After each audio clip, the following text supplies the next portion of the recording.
What was the question, please? Pourquoi est-ce qu'il était important pour vous d'être là ce soir?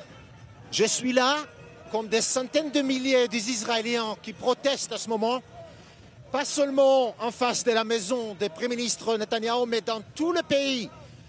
On demande une chose qui est très simple, très triviale. Israël a besoin d'un Premier ministre qui est capable de traiter les problèmes graves du pays, qui n'est pas occupé tout le temps avec son problème propre, son problème juridique au tribunal. On a des situations économiques et la situation de santé du pays est une crise. Et M.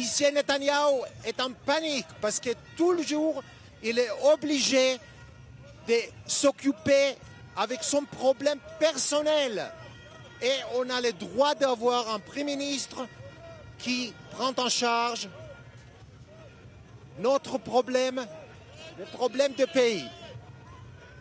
J'ai une autre question à vous poser, Guy.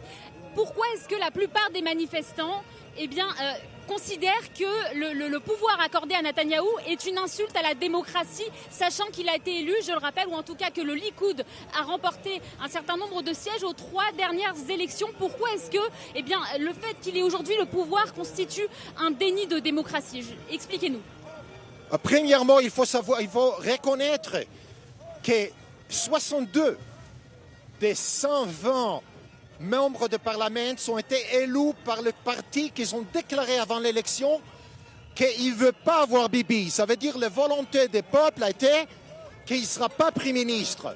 Après l'élection, il a fait des manipulations politiques et qui se trouvent dans le siège du Premier ministre. Mais ça, ce n'est pas le problème. La démocratie, depuis qu'il était dans son rôle, il n'arrête pas de faire des lois qui sont contre-démocratiques. Il n'arrête pas de dire que toutes les autorités juridiques et forces de loi sont corrompues.